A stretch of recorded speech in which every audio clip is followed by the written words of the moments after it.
PQ season is heating up in Secrets of Power. Sectors are on the horizons, regionals after that, and the meta is shaping up a little bit week by week. The holidays are behind us, and Yoda's reign on the top has come to an end, at least for now. Still the most played deck, but we have a new top leader of the week, Han 2. We'll talk about that tonight. We'll break down my experience at a PQ last weekend. We'll get ready for a PQ this weekend. And like I mentioned, Sectors is right around the corner. I'm Jordan from the Colorado Cantina Crew, joined back in my house by Kyle and Sharkey. What's up, Sharkey? How you doing?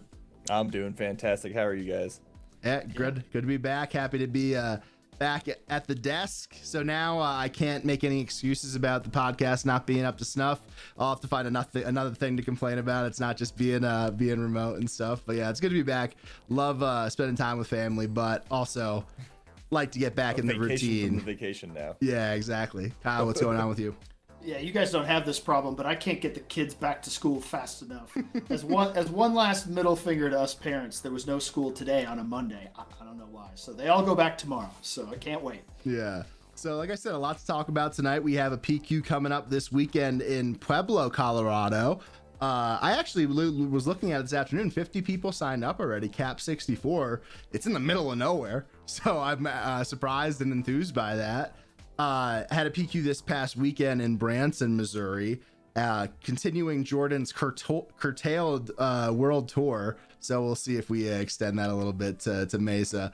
Had a great time playing. We'll talk about that. We'll talk about some aspects of how we pick decks for these things, how we think about what we're going to play, what we're not going to play, what the perspective is, like what our guesses are, right? It's a complicated topic, especially when you have events weeks like back to back to back, because you have the choice of locking in and saying I'm just going to get as many reps as possible, and then you have the choice of adjusting and testing things. And we'll talk about that process and my perspective as I went through it last weekend, going through a little bit of a different process than you guys are, because you know you're playing this week, and then Sharky, you're coming to Sectors with me.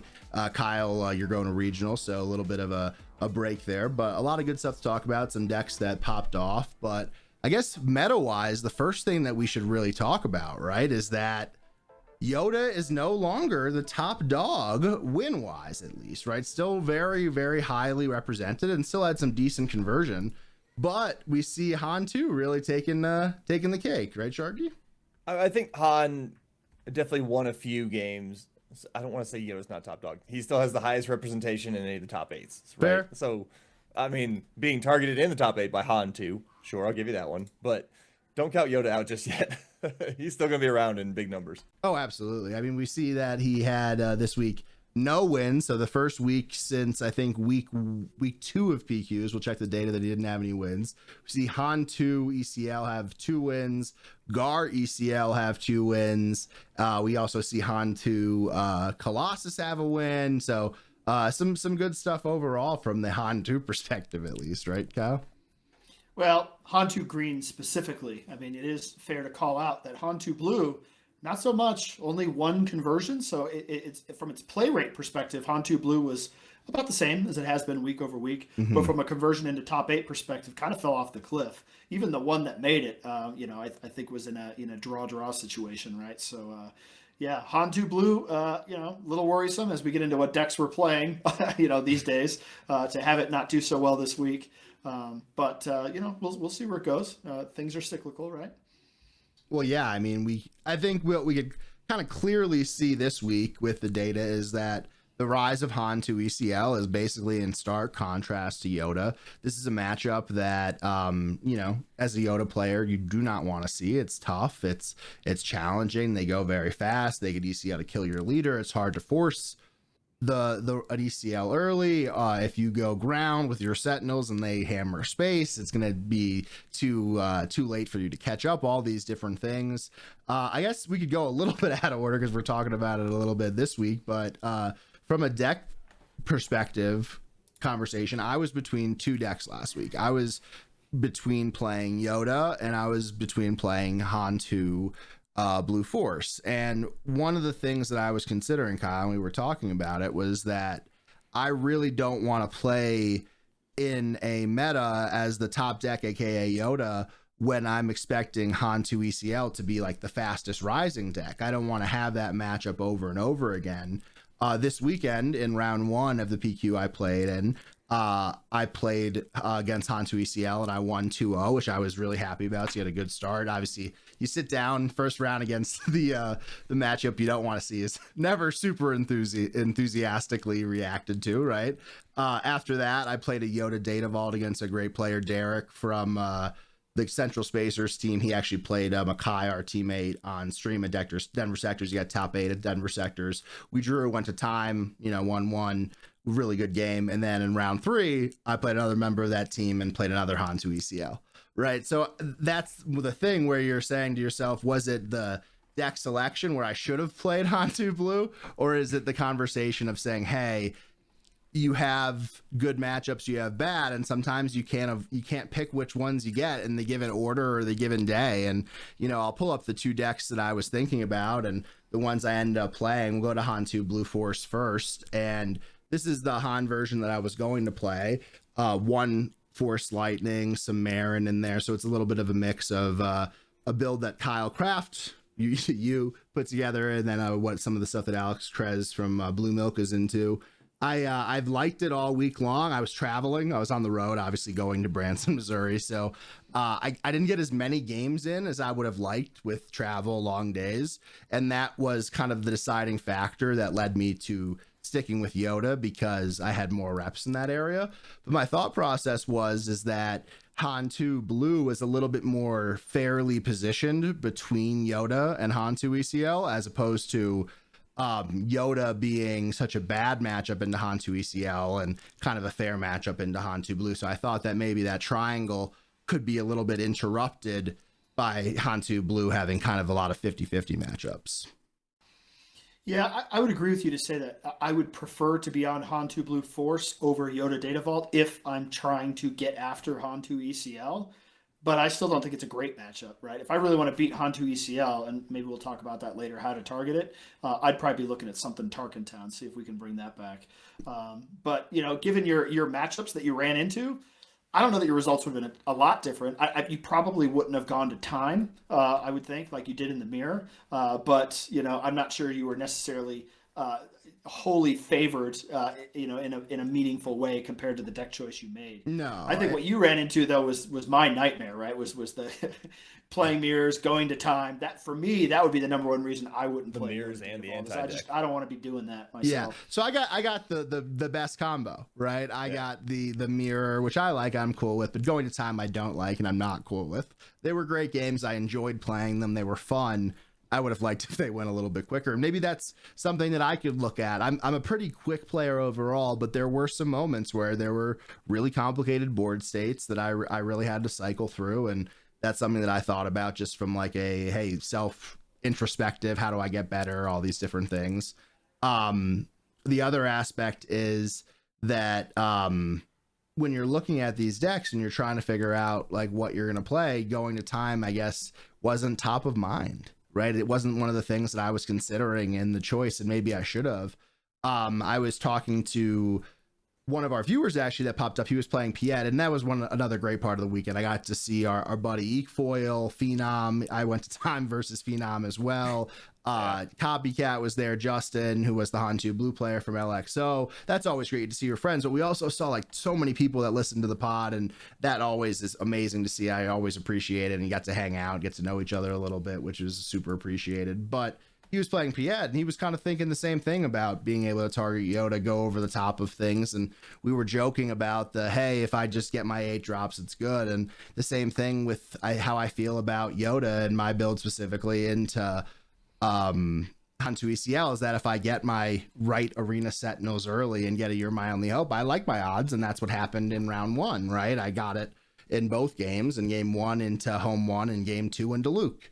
So that's a situation where I'm able to claw back. I'm able to figure it out from there. And overall, I thought the deck like played very well, and I thought I played pretty well as well. I mean, some things that I would have liked to go different as well, but it was a really hard weekend for me to like cycle with in terms of my play, my deck selection, my matchups, and understanding which percentage of like the quote unquote blame pie belonged where. And that's a topic that I wanted to get into on the pod tonight overall, because especially as you have these events back to back to back, it gives you some chances to either overreact or underreact. And how do you thread that needle? That's what I'm trying to do, obviously.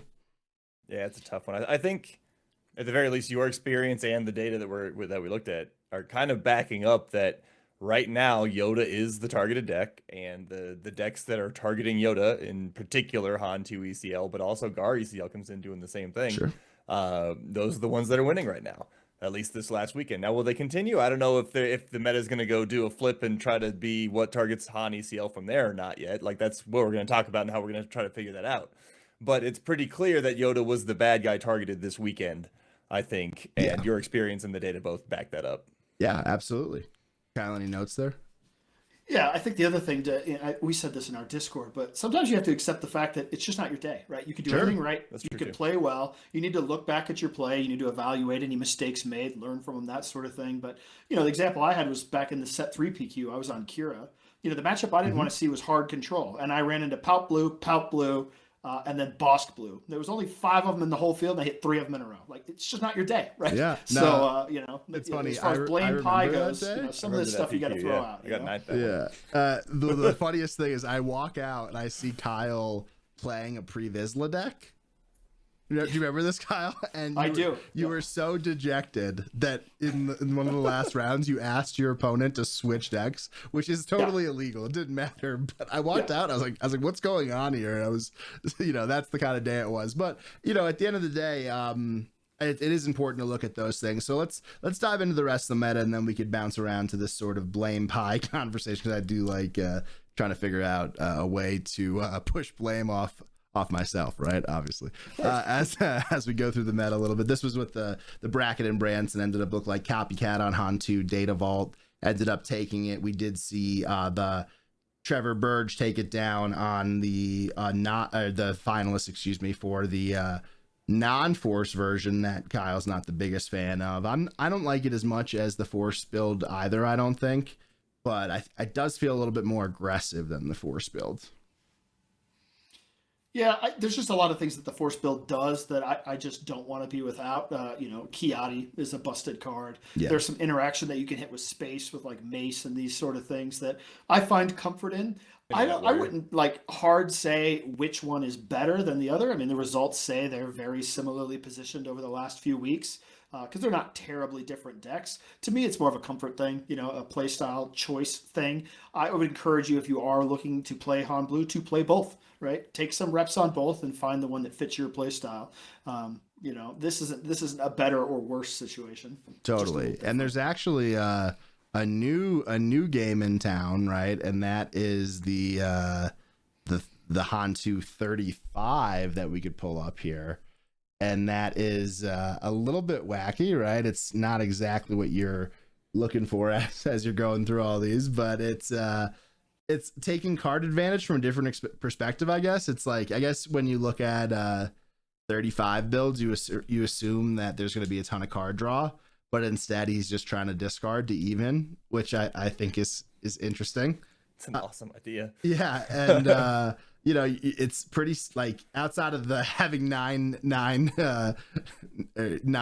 drops, it's not too funky or there's nothing really weird going on. I guess you could say the Luthen's Hollercraft, but it really lines up with the discard theme overall.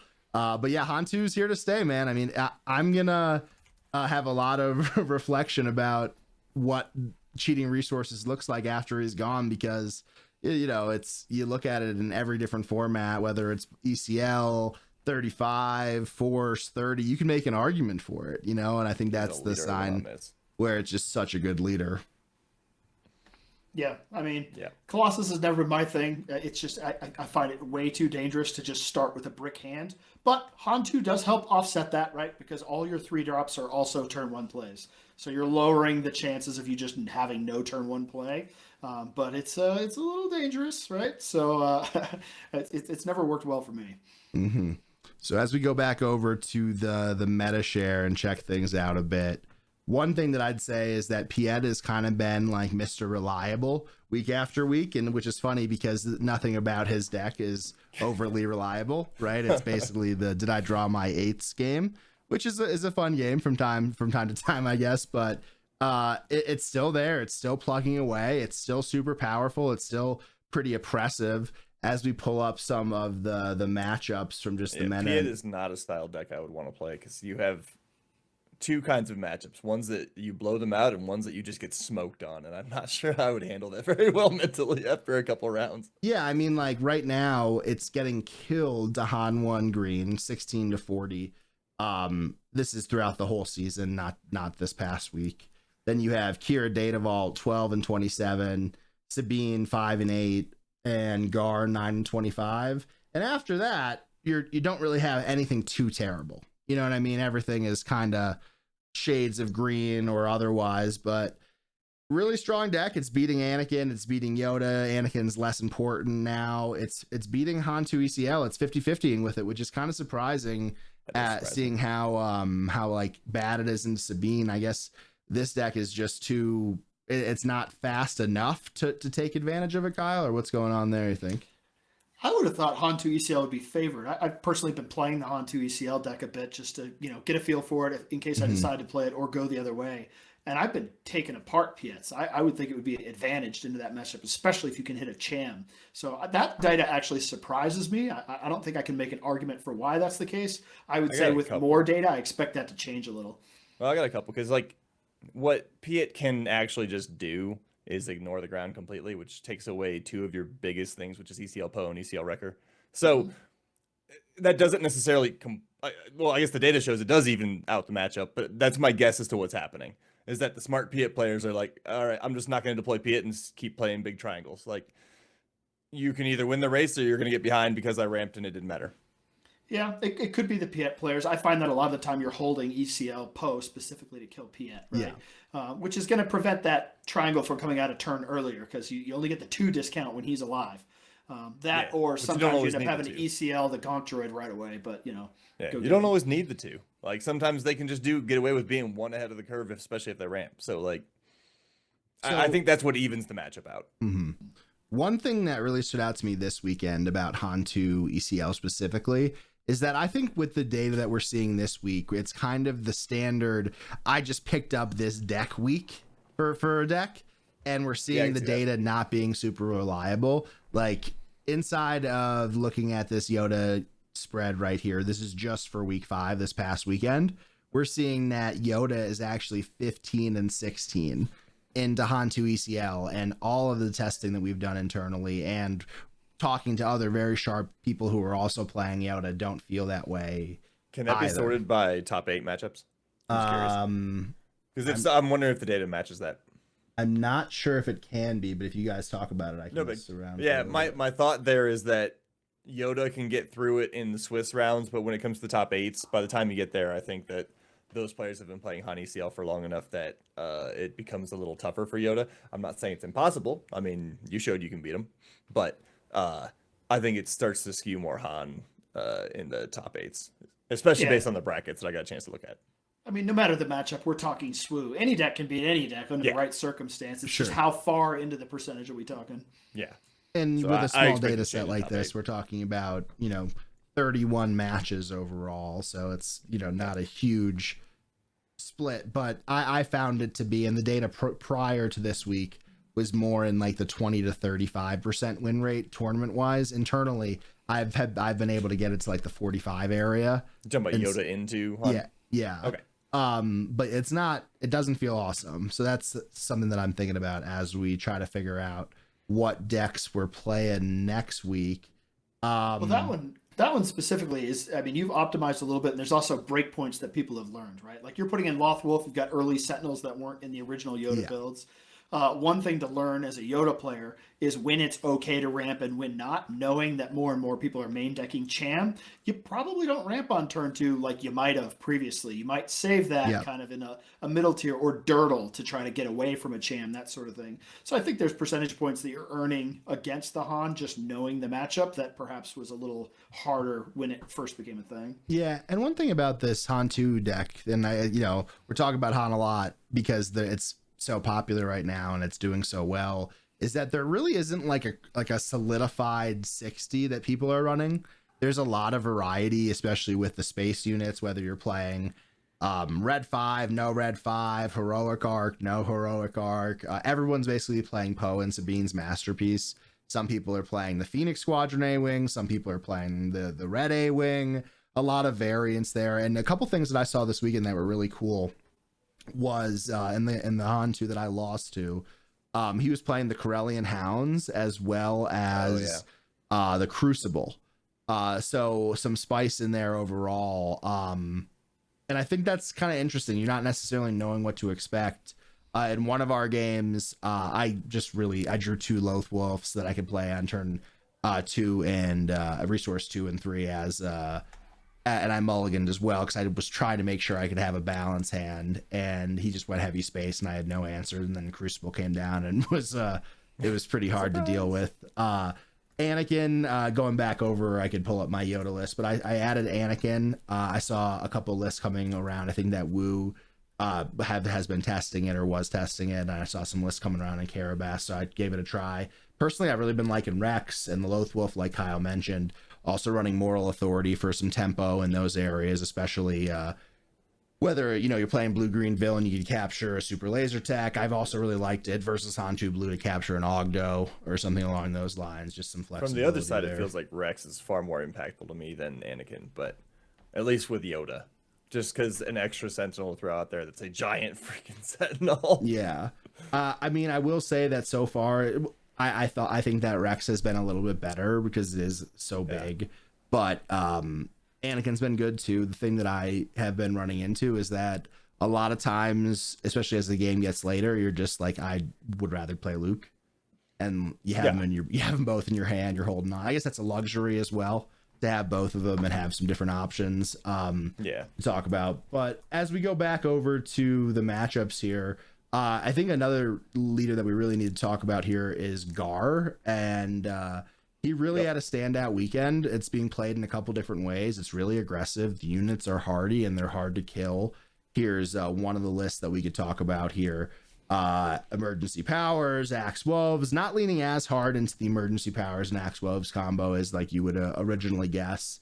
And then some one-offs here with the Super Commando Squad. A lot of one-offs actually with Anakin. This one's a lot wider on the one-offs than I would go, but Gar Saxxon in general is really good. Yeah, and I really like the inclusion of Darth Sion. I think he's a really fun unit. Overall, I think the deck is fun. It's never been something that's really spoken to me, but I think the results are showing how explosive it could be. Yeah, this is one of the winner lists that I plucked. And have been playing a little bit. Whenever there's a winner that kind of sticks out that might be a thing, I always try to grab that deck and give it a few reps just to see.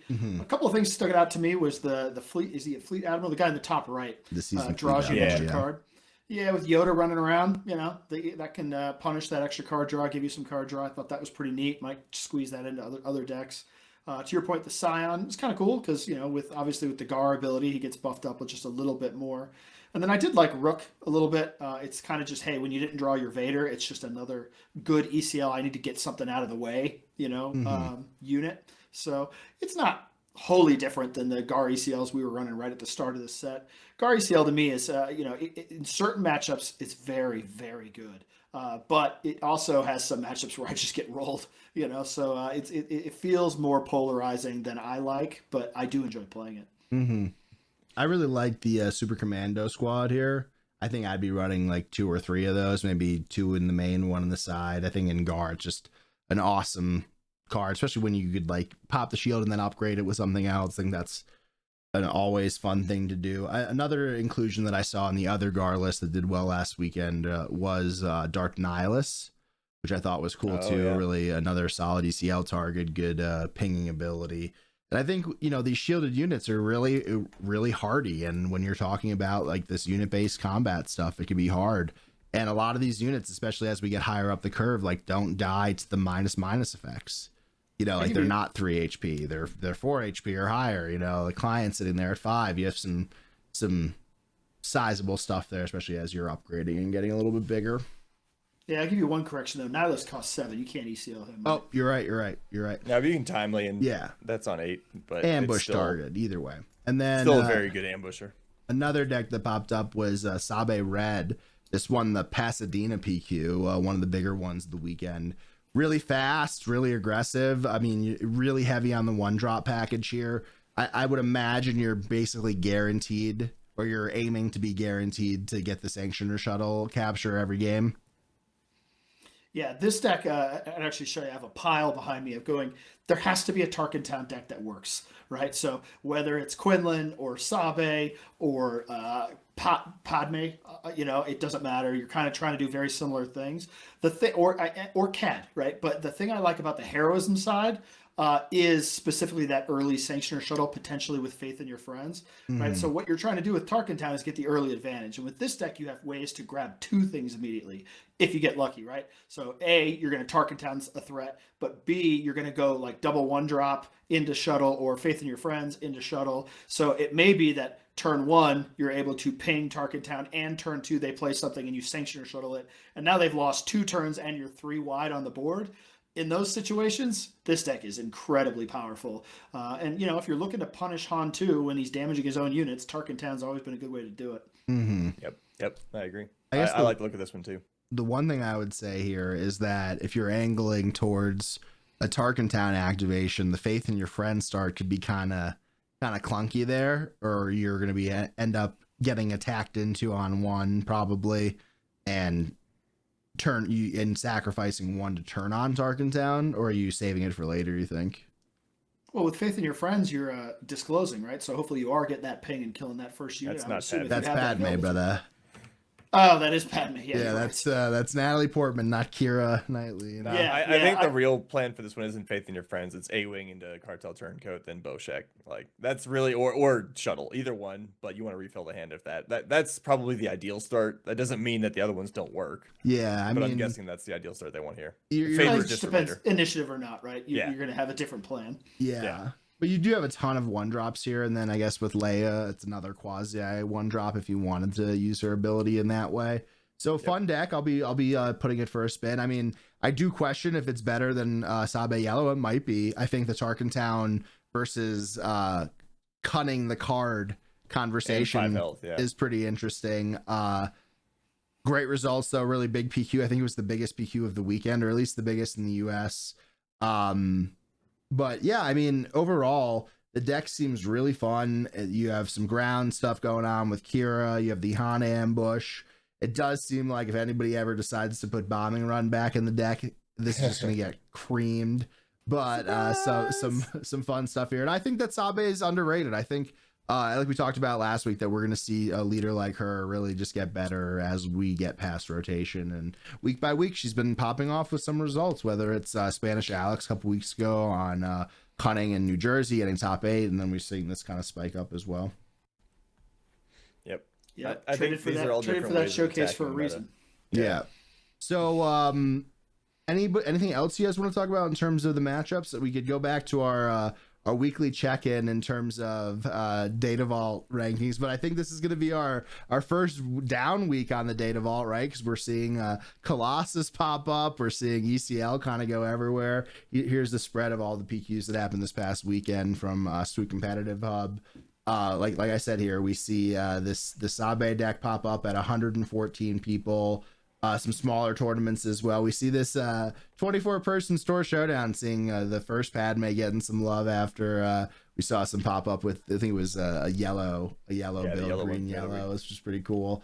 But as we go up to the meta real quick, we'll take a look as to see what's going on with Data Vault. What's the prediction? Is it less than 40%? It was at 49 last time we looked. Nah, I think it's still 1, 2, and 3. I think it's green base in order. Yeah, it's still 36% data vault, so it's down quite a bit in terms of represented. I think it was only 39 last time, so it wasn't 49. Okay, so it's only down 3%. Fair. And then we still see these ones popping up. But it is 49 when you combine it with green or with ECL. Yeah, it's still 61%. All three of those added together is 61%. Right? It's quite a bit. And then we see Tarkin Town making a little bit of a jump up over the past couple of weeks as well. So that's interesting. I think everyone's having that conversation internally. Can we make a Tarkin Town deck to punish the Han2s while being able to grind with these heroic grind fests? It'll be interesting and telling to me if right now the answer to green heroism is green heroism. And it'd be interesting to see if there's an actual non-green heroism answer, or green in general answer to that phenomenon's the wrong word, but like large amount of people, so like Yoda Data Vault took over for Anakin Data Vault. Han 2 ECL appears to be taking over for a bit of Yoda, or at least fighting into it. Piett's still around on the fringes, and that's keeping the rest of the green in it, but does Tarkin Town do enough? I don't actually know. I'm personally a little skeptical of it, but that doesn't mean there aren't spikes that'll happen. Well, we'll have to see what really comes to pass as we get closer to Sectors. Sectors is 2 weeks away. We have a PQ coming up this weekend, like we mentioned. One good thing about getting out to play is that we get to use our favorite tokens from our friends over at Premier Games.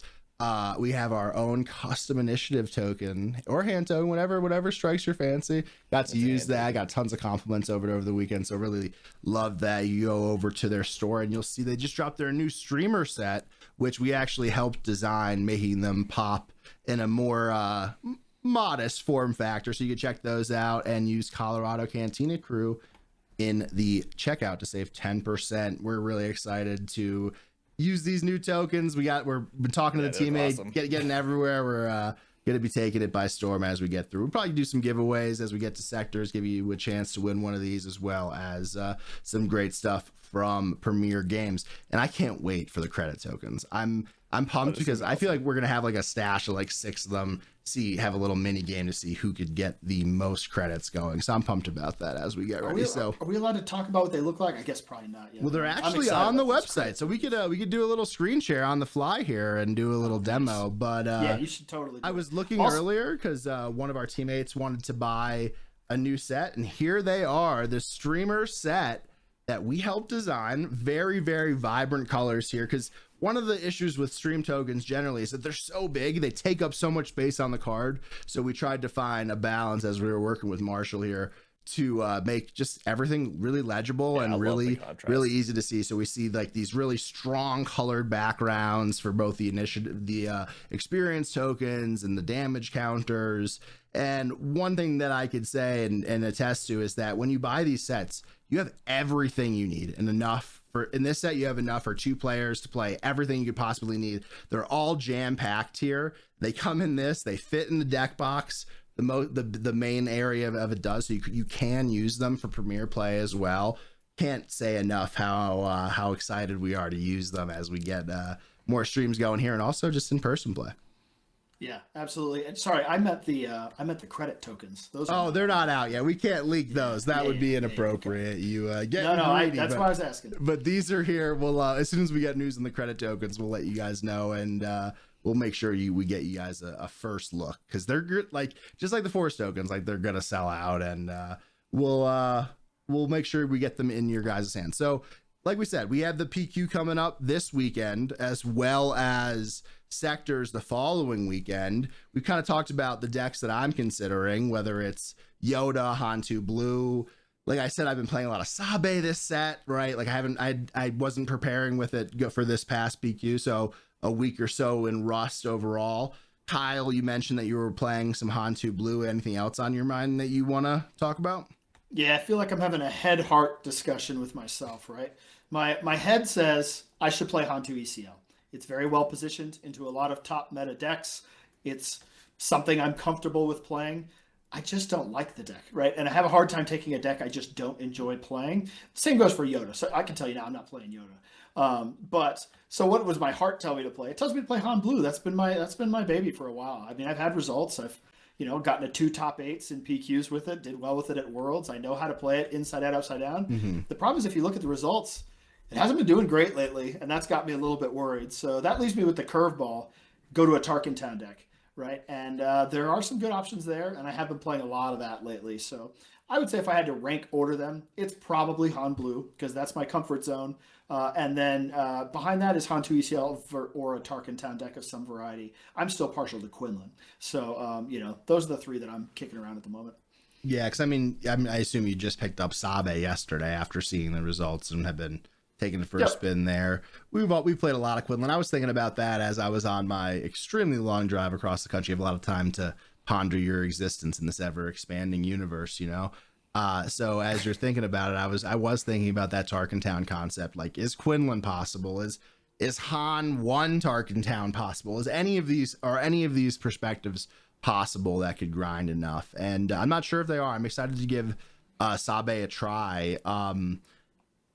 Let me play devil's advocate a little bit for you, Kyle, on the Han 2 blue data set that we're talking about.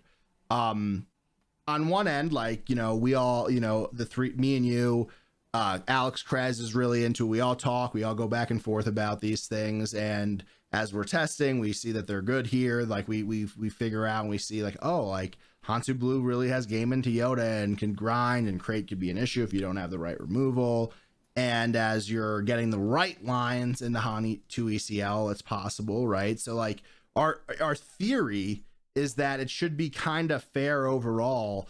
And I guess my devil's advocate position would be maybe the data is just not representative as we're talking about a 3-week span with less PQs than normal. This past week, there was only 3 PQs in the US, right? A lot more were over in Europe. The week prior, there were 3 PQs total. Right. And then before that, it's Christmas and so on and so forth. So maybe I have a little less faith in the data set this cycle than this past little group as I would otherwise. And let's caveat again that as we're looking at these data sets, every one of them is a small data set. It reminds me so much at making fantasy football and betting decisions, because you have a limited data set that goes week by week. And in a PQ season, you have about 16 to 20 some odd weeks, and you have to make a decision based on the data sets you have and your feel and all these other things. And I think that sometimes the data might just not be as reliable as you might think it is. Yeah, and some of it is just play what you know, right? I'm very comfortable with Han Blue, and I know every single matchup I could possibly run into and exactly what I need to do. Now, will I draw into what I need? Will I execute? We'll see, right? I think that's probably where the number one helps me out there. I think that definitely keeps me away from swerving to something like, oh man, Gar ECL did well. I don't have the reps there. There's no way, right? It might be an okay choice, but I'm just not doing it, right? So that's why I would look at a Quinlan. I've played a lot of Quinlan over the last year, right? So I would feel pretty comfortable there too. But yeah, I agree with you, right? Sometimes you look at this data. We even talked about it earlier when the Han 2 ECLs are losing to certain things. Well, you could speculate that that's some people who said this deck's doing well and just picked it up. They don't know the lines into all the matchups, right? And so certainly your advantage to playing a deck that you're very comfortable with all the matchups, good or bad. Sharkey? Well, I do believe there's at least one more Tarkin Town deck that is actually pretty well positioned, especially if Han takes off, and it's my boy Cad Bane. Not in the usual format. I actually think the 1-drop is very, very good into that and any of the Han 2s that do show up regardless of color, which is not something I would have said. I mean, I literally said it was not going to be good this set. So, turns out I was wrong, and it's in a really good spot right now. It's good into Yoda, barring Yoda drawing 1,500 Sentinels that we know he can. But, if you only draw half of those, 1-drop can be a problem there, too. Combined with anybody like Piett, again, unless Piett gets the exact line of ramp, big ship, OB twice, has trouble with the same deck. So if you're looking for another Tarkin Town deck, that is another one that can show up. Now, that one is actually not even my leading candidate for what I'm going to play this weekend, but it is a Tarkin Town deck that can be discussed. Yeah, so that is also not being played right now. All of those are mid-range. Almost all of them. I looked at them. Oh, really? So interesting. So right now it's funny because you were always more on the mid-range version, and you think now that the more market sentiment is focused in on mid-range, but you're saying that you're more comfortable with the 1-drop version now. Comfortable is one thing. I think that 1-drop can compete in this meta, yes. I think 1-drop is probably the only way Cad Tarkin Town really competes in this meta. I don't think mid-range can outside of some good matchup dodges, I'm not really sure. Like, there's enough bad matchups for mid range right now that I probably wouldn't run it. Which tells you exactly where it is right now. Makes sense. Yeah, it's not my top CAD deck going into this weekend, but it is a Tarkin Town deck that frankly has, and I'm gonna go back to your point about unreliable data too. Like, the only data I have is the stuff that I can collect, and myself and Yoda Killer have been doing a lot of testing on particular decks, and a lot of the data that I'm seeing is that a one-drop version can work, and there's some that are great and some that are just wacky, and I usually play the wacky ones, and so my data's been decent, but like, it's fast enough, it can work. Got it. So you said that's not what you're thinking about playing this weekend? It is not number one. It's probably number 3 on my list. Number 1 is actually Cad Green of a variety. I waffle back and forth between Data Vault and Green 30. And right now, Green 30 is my favorite of the bunch, particularly because one of the things, it's a mid-range deck that CAD mid-range's problem generally, especially with the meta as it currently is the ability of a lot of the decks that are floating around to get wide. And CAD can't always keep that under control, but Overwhelming Barrage does wonders for fixing that. It also gives you a lot more options for the late game with Maul, I've been running First Light and actually really liking it. There's a couple of different bigger things that can go in the deck, and you're not losing a lot in the beginning. You're not losing nothing. Tarkin Town is a big deal. Like, that action is huge, but you gain 5 hit points to kind of make up the buffer there. And so I've really, really liked Cad Green into a lot of things, and there's not a lot of data there either. That's pretty much everything I'm planning to run this weekend actually has almost no public data. It's all stuff that I've done on my own. Well, we've seen Cad Green pop up in the past, right? That one got a little bit of popular during the first Beatle, during the Django meta. Yeah. That was a deck that kind of popped out of nowhere. Yeah, and all that data's out of date now. It was effective. But from a strategy, from just a theory perspective, it does make sense. Yeah, and I've been liking, personally, now there are 2 of them build that I've been running the last week or so, has basically not given me a reason to get off of it. It's kind of insane when it hits. So it's probably my deck that I would run right now, given the amount of reps I have on CAD in general and how good the green suite is into what is the meta. I mean, if you can't beat green, join green, right? And speaking of, my last one's also another green deck. It is Fasma. And the only reason she's really still in the conversation for me is that she's ridiculously good into Han 2. To the point of it being tough to lose. And I don't want to say that, like, I don't think that she does great into, like, Anakin or Yoda Data Vault decks or a lot of the other. She does fine, but not great into those. But it's hard for me to lose into a Han deck because you can, turn 1 doesn't matter, turn 2 ramp, turn 3 it's Phasma's out there. Suddenly she's a great Overwhelming Barrage target. She's got all kinds of things, and if you get the right play lines, you have another chunky unit with the FN Trooper Core. Phasma unit's surprisingly chunky too for the same kind of thing. You just have lots of OB targets to keep their board off of it while you push damage. I don't think that's the one I would run right now either. That's a pretty clear number 2 to me, but her matchup into Han 2 decks in general has been keeping her in the conversation.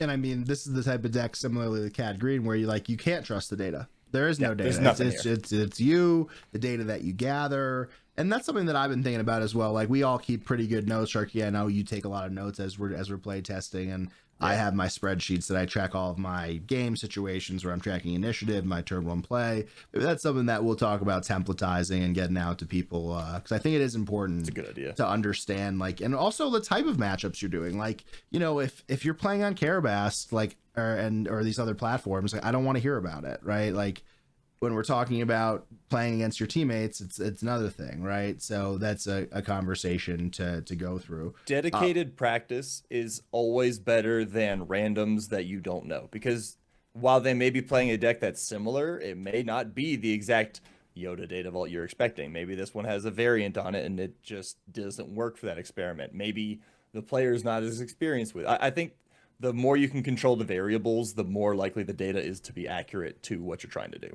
Yeah, no, I agree. So that's something that I'm gonna settle up with here as we're talking about what decks that we're thinking about. I mean, for me, I'm still thinking about Yoda. I'm still thinking about Han 2 Blue, and similarly to Kyle, I'm thinking about Han 2 ECL. I think the one difference is that, like, I've probably played more Han 2 Green than Kyle has in the past, so I might be able to pick it up easier. Also thinking about Data Vault and stuff like that. Jeremiah was joking earlier about, hey, maybe I'll just play Hantu Green Force. I'm not sure that is going to be well positioned because of like the resist. You can't resist aggro in the right ways. I think that like Hantu ECL might just run it over if you can't get to Yoda and stuff like that. So I'm thinking about that. And then like I said, as I was pondering my existence, I was thinking a lot about Sabe. I was thinking a lot about Tarkin Town, not together. I was thinking independently about, can I make Sabe yellow work from an aggro perspective, especially now that Anakin and Han 1 green haven't been as present? And can we make any Tarkin Town situation work? Because I was really just so tilted about playing 2 Han 2 ECLs in 3 rounds, right? So I was thinking about it from those perspectives, but with it being a week away, and I think the deck that I play this weekend, I do want to kind of quasi lock in for sectors, right? So I could just maximize the amount of reps that I have. I think I need to be pretty cognizant about what I should be expecting to play. So that's what I'd kind of like to wrap the podcast up with tonight is, what decks do we know we need to be prepared for? So we spoke about Yoda. We spoke about how like he's still the most represented, still converting really well from a conversion rate perspective. When you talk about how you beat him, obviously you need to be able to push him early. You need to be able to get around his sentinels. You need to be able to minimize his flip turn. But what decks besides Hantu ECL really do that right now? Is it Cad ones right now, Sharkey? Would you be confident in saying that? Mostly yes, though I have reservations, which is kind of why it's number 3 on my list. So it's good, and I think with the right amount of reps and with the right matchup spread, you're going to be great. I wouldn't call it a silver bullet, though. Kyle?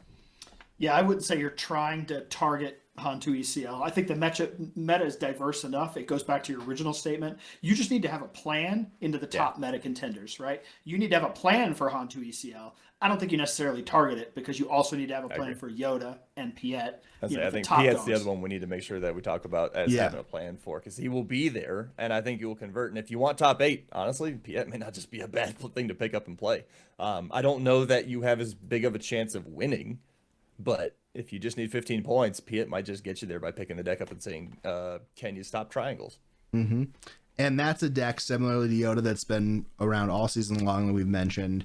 I think getting under Piett is the answer there, making sure that they can't play those 8 drop ships on their flip turn, really minimizing the ability to Gonk droid to punish you early in the game. Like if you're playing a ground unit, it needs to have 3 power. Right, 1 activation of the Gonk, you're a lot less likely to win. Just period. Right. Yep. Yeah, and this is a good point to bring up for midday matchup on Friday. We're gonna be doing some PQ prep. I think the plan is I'm gonna be playing some Han2 blue, and I want some reps into Piett. So I'm gonna build Piett, and we're gonna give the Nerd Slayers some Piett training. So we'll see if I can survive the triangles this Friday. And I think by Friday we should have our new stream tokens. Oh, totally, 100%. Hopefully I'll get to use those new fire tokens. I don't have them in hand yet, but if I have them for Friday, I'll get to play with them. That'll be cool.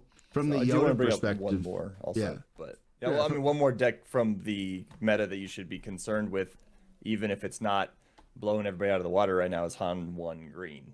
Yoda has kind of kept him in check, but he has really good matchups into basically the rest of the meta too. So if you're not ready for it, that thing can put out some damage fast. Well, that might be one of the main decks that if you're not ready for, you're just screwed, right? That's like it has the pilot issues early in the game with the Falcon and Chewie combination, and then late in the game it just drops 7s. And when I say late, I mean late for them, not late for you, right? Because you're going to be at 4 resources, they're going to be at 7, and they're dropping emphasis, they're dropping typhos. Like typho is so good to protect Han.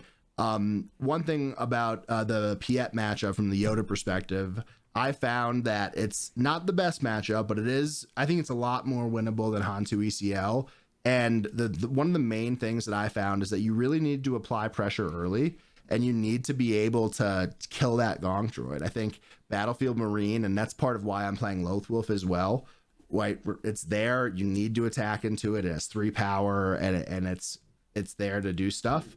But when you draw your 8, your 8 drops like home 1, when you draw your 9 drops like Bo, you can't resource them because you need to be able to put one on top of your deck on your flip turn. You need to be able to kill their Fulminatrix or their Big Devastator or whatever the combination is for free, while also playing Luke or something else to deal with stuff on the board, right? So you really can't risk getting data vaulted by putting a Bo down or putting a home 1 down, because you really don't have as many of those 8 and 9 drops as they do. Yep. Yeah, I agree. Totally fair. Those And are it good just goes tactics. back to just reps, matchup practice. So when we talk about the decks you need to be prepared for, that also means you should have some experience playing against them, right? So at least you have an idea. Yeah. Learn the rhythm of what they're going to do. Learn what the answers are that you cannot resource because you need to have them at the right time, right? So Kyle, from the Hantu Blue perspective, what would a tip be for Hantu ECL matchups? Yeah, Hantu ECL, you're kind of fighting for your life early, and then you're going to win the game through Bo, Luke, Anakin, especially if you get it turned on, can just be a wrecker in that matchup. But early on, you need to be able to fight for the board, right? You need to make sure you have early drops that can keep you in the game. It's probably not Grogu unless unless you catch them starting a Nemec. I guess that can be good. But, Chirrut is really important to kind of bridge you to the cards that are going to win you the game, right? In some cases, you're going to be bringing in maybe Rex, right? Throwing up that big sentinel like you're talking about in Yoda. So it's not my favorite matchup. It's not like they sit down and I go, I've won, right? It's going to be a hard fought matchup. You're really going to be battling from resource, 1 through 4 or 2 through 4. And then after that, hopefully you're turning the corner and getting control with Luke, Anakin, etc. So to dive a little deeper there, when Hantu is playing Yoda, you have to be concerned about a couple different ECL points. One of them is your Yoda flip, just getting record, really easy to do that. Another one is when you're talking about if you're having a space unit, the masterpiece could really come out with the green unit on the ground and just start experiencing and stuff like that. In Hantu Blue, what do you think the main ECL target that Han 2 ECL is pushing for there, that matchup, and how would you protect against it? I mean, in some cases, they're going to just try to clear off a Sentinel with it. I don't know that they're necessarily pushing damage, unless it's that finisher with Wrecker. The problem with Hantu Blue is you're going to be fighting them on the ground. They will have targets. I can't just avoid them, right? I have to try to minimize it as best I can. One of the really important units in that matchup I found is to be Itinerant Warrior, right? It's that shielded unit that can not only get you a heal, but can get you a 2-for-1 double trade, right? You hit off the shield to get rid of one thing, and then you get to hit another thing plus the heal, right? So really Chirrut, Itinerant Warrior, sequencing such that you get one of those. Hopefully Itinerant on 3 resources. Hopefully you start fast with a good beginning, maybe like Ogdo or something, into Itinerant, into Chirrut. That's kind of the line that can protect you and then get you set up for Anakin, Luke, win the game. So I haven't memorized your list on this one because it changes a bunch. But have you guys tried Galen for just turning off ECL? Yep, he's in the sideboard. Okay. It's just not reliable enough, and you don't always want to be doing it. Out of plot, because it puts for an awkward turn of cuts 4 of your 5 resources. It's not as good as I would have hoped it would be. Sometimes you have to hold it out of hand. You can cheat him out if you need to and play him for 3 with Han's ability, but then he's easy to remove. It hasn't been as effective as I'd hoped. I really thought, let's turn off ECL. That sounds great, but it just hasn't worked as many times as I would like it to. Yeah. So Galen was one of the first things I tried in Yoda to really protect against Hantu ECL. And what I found was that it was like too greedy of a line for me to have like the luxury of playing a 4-drop on my 7 turn. You know what I mean? Yeah, that makes sense. It felt like I just wasn't able to get to the spot where I didn't need an instant board impact to do stuff. One thing that I've liked in Hantu Blue against Han ECL, same thing with Yoda, is that moral authority. Kyle, I know you're playing it as well. I have one main. Are you playing any main as well?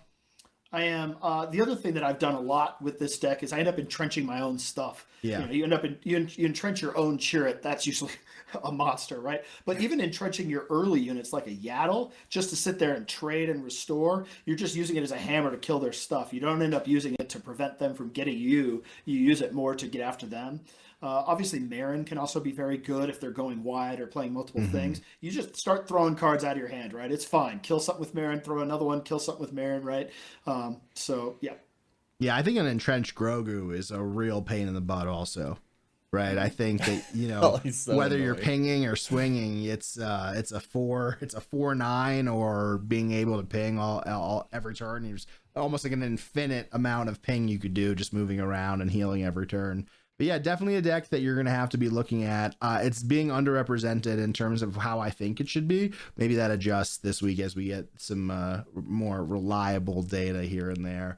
Any other matchups and decks we really need to hit on? I guess, you know what, there's one that we haven't spoken about, and we haven't really spoken about it that much on the channel overall yet, and that's the Palp 6 data vault and just Palp 6 in general. We saw the mono blue pop up this weekend. I'll try to pull it up as we're talking a little bit. We saw that pop up, but also the data vault version. And Kyle, you're kind of the resident blue-green villain guy. What are your thoughts on that build overall? Yeah, so it's probably an area I should have spent more time on. I've spent time this set playing Kira. I started with Kylo Data Vault. Blue Green Villain is where I wanted to go, and just neither one of those were effective enough. Although Kira is getting wins, it is or at least getting top eights, right? It's getting conversions. Some of the challenges you have there is just some of the lesser effectiveness of some of the really good cards in that deck. Power of the Dark Side, just not nearly as good as it used to be, right? People are spreading the board. Same thing with Avenger. Even Snoke, things are hitting 3 health instead of 2, right? Even OB. So some of your big ways to get things are just not as good as they used to be. But yeah, your point with OB is great, especially with the new Cad. You go into the flip and then you kill something with Cad. You have 2 targets to OB off next turn. So, from a Kira perspective, and I know that's not what you asked, it's been good, but in my view, just not quite good enough that I want to take it to a tournament with all these kind of go wide strategies. When these people could just reload over and over and over, it's been a challenge. But I think that's where Palp, getting towards your question, has been helpful. Palp is getting you these slime ores, throwing up more sentinels with the Palp, the Palp plot, that sort of thing. It just seems to be able to throw up more walls than Kira to get you to that late game. Because if you can get there, Blue-Green Villain is still Blue-Green Villain, right? You get to that late game, and then you have a very powerful end game.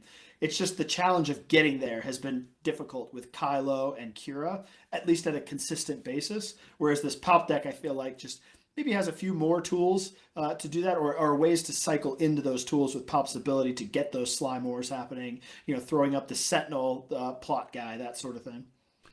One thing I've seen a lot of with this deck is that the Chancellor Palpatine leader unit is just so sticky that you might be able to cycle multiple plot Palpatines out and farm those Sentinel tokens, where you deploy one, you like flip one on your flip and then just save one in your hand for the next turn. I've seen that come up a few times on different streams. I thought that was really interesting. Maybe it is just like this more hardy Sentinel, like we see this 4/6. A lot of the stuff that's really ambushing early right now is doing 5 damage, whether it's Blue Leader. Obviously in Han 2 you have Poe and Wrecker, which is getting a little bit more ahead of the game here. But I think it's interesting. I think it's a deck that I'm going to play some reps in. I think as we get a little bit closer to sectors, I want to know what it's doing and how it's doing. I don't have many reps playing into it, but it does give me some hope for Blue-Green Villain overall. Obviously 90% of these cards are gone in a couple months, but it has been popping up. It has been doing really well. I think what's interesting about this one, at least to me, is unlike Kira, it's similar to Kylo. Your turn 1 play is to use Palp's ability. You draw a card, you look through it, you do a thing. And that helps with what I think the strategy needs to be against a lot of the more aggressive decks, is that you kind of need to ramp. Because if you're waiting until natural 7 to flip out and do all your stuff, I honestly think most of the really aggressive decks will have you by then. Even Piett will probably have you by then. Wouldn't really consider that an aggro deck, but like Han Green would wreck it in both directions, right? Both Han 2 or Han 1 and 2. I mean, however, if you can get to that point and you're still alive with enough life, it's a nasty deck from resource 6 onward. So and 7 obviously too, but like I think if you can get to 6 without being just dead on board, you're at least in a spot that you can compete for it. Yeah, it is really interesting. Just in closing here, how like important that 6 resource turn has become in this set. Yeah. In a lot of previous sets, it's been the 7 resource turn or like the 5 resource turn, but now it feels like the 7 resource turn is so huge for Yoda. Obviously, it's so big for the Han player to be able to Wrecker and then close the game on 6, which is actually, you know, earlier because they're cheating it out sometimes or whatever, whether they're, that's the thing about Han 2 ECL is that you can just play it, defeat a resource, kill something, save your ECL. You have so much flexibility here, but this 7 flip turn is so big. You have to be able to either defend your turf, whether it's Anakin earlier in the set, what happens with Han on his 7 and say this 5, 6, 7 turn. So there's just a lot of stuff going on at that point in the game, but it's a not quite wide open meta, but we are seeing those glimmers of hope as we see changes week over week. And like we said, the data set hasn't been as robust, but as we get through this coming week of PQs, and then especially as we get to sectors, that's when the summon's afoot. We know the set is really in full motion, and we'll see if there's counters coming up, and if any, no action will be taken obviously towards this set as we get to sectors. It's too close, so anything that's going to change is going to be regionals and beyond. So all the focus is on getting us ready for this PQ this coming week, and then getting ready for sectors the week after that. We have an 8-person house in Mesa. Kyle's probably going to get FOMO and fly down that morning, so we'll see how it goes. But really looking forward to that, and as always, really looking forward to get out and doing some competing, right? You know, I was a little bummed to not get any points on the board. It was 2 PQs this set without points yet, which I'm not happy about. Last set it was 2 and 2 for 2. You're good to go. Now it's not so good. So we'll work on that, and we'll try to get to those better results as we get week by week. What are you guys thinking about as we're going into sectors and PQs coming up? Excited to play. I feel a little more reinvigorated. I was getting a little down on this current meta. I wouldn't say I'm a lot higher on it, but I've been higher on just collaborating, talking to friends, right? You know, talking to you guys, talking to the team, talking to Mickey, talking to Alex. It's just been getting me a little more excited just to get out there and play. I think I just need a little bit of time, so I can't wait to see people and just play the game. Although I'm not excited to drive all the way to Pueblo. That's a little far. Yeah, so what's the deal? You staying here, or you just driving down for 3 hours in the morning? Yeah, we'll see. How you put on an audiobook? I don't know. I'll let you know. Yeah, keep me posted. We'll figure it out. It is a long drive, and that's why I'm excited that we have a big crew of people. If you're there and you're not local, say hi. If you are local, mind your business. As we get into this season. But yeah, I'm really excited as well. I mean, this past week, as I was traveling across the country, I had to hang out with Mickey in Iowa. Then you get to see our buddies Eke Foil and Phenom and Justin down in Branson, Missouri. And now who knows who we'll get to hang out with going into PQs and sectors. So that's all we got for the pod coming up today. We have midday matchup on Friday. Kyle mentioned it's Piett and Han 2 Blue, so make sure to tune into that. After that, we got a lot more stuff coming. Is Sharkey still working on the Cad Green video? So that's in the hopper. That'll be coming out pretty soon. And then that's all we got. So subscribe to the channel. Check out what we're doing over here at the Cantina Crew. Stay tuned for some sweet giveaways from our friends over at Premier Games. And until next time, guys, stay tuned, stick with us, and we'll see you then.